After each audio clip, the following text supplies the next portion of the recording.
साथियों, कुछ दिन पहले ही गुजरात में इनके एक एमएलए को कोर्ट ने 7 साल की सजा सुनाई है।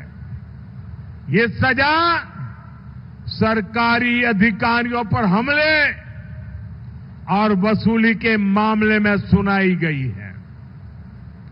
वसूली, उगाही, अवैध कब्जे, ये सब इनकी राजनीति का ट्रेडमार्क बन चुके हैं।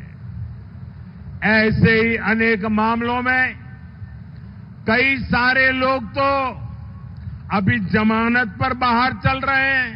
મારી સાથે ગોપાલભાઈ જોડાયેલા છે। ગોપાલભાઈ, ચૈતર વસાવાના સમર્થનમાં જનસભાનું આયોજન અને પછી લોકો આવ્યા છે, આ રીતે કેમ ન્યાય મળશે ચૈતરભાઈને? ન્યાય તો છેલ્લે લોકોની અદાલતમાં જ મળે ને, જનતાની અદાલત। આ લોકતંત્ર છે, અંતિમ ન્યાય જનતા કરે। ભાજપની સરકારે ચૈતર વસાવાને સજા કરી તો લોકોની અદાલત ભાજપને સજા કરશે। ન્યાય તો આમ જ હોય ને, બધું સરકારની અદાલતો સારું કરવાની હોય તો લોકોનો શું ફાયદો? એટલે આજે આદિવાસી સમાજ એકઠો થયો છે। સામાજિક રાહે ચૈતરભાઈના સમર્થનમાં સભા થઈ છે।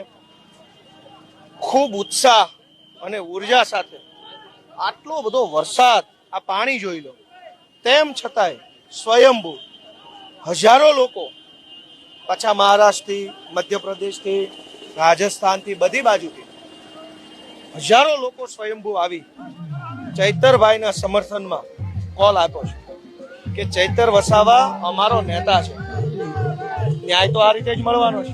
જનતા કહે છે કે અમારો નેતા છે તો સરકારની ઓકાત છે પકડવાની। તેમ છતાં જેલમાં તો છે જ અત્યારે ચૈતરભાઈ। તો ભાજપની ઓકાત હોય તો રાખી લે જેલમાં 100 વર્ષ।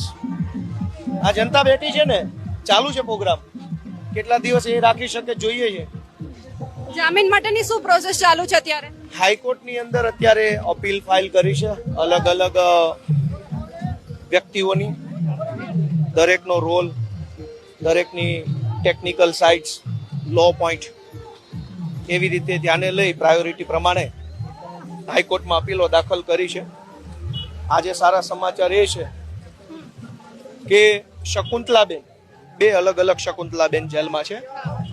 એમાંથી એક શકુંતલાબેન જે પેલા નાનું બાળક હતું, એના મમ્મી, એને હાઈકોર્ટે છોડી મૂકવાનો આદેશ કર્યો છે।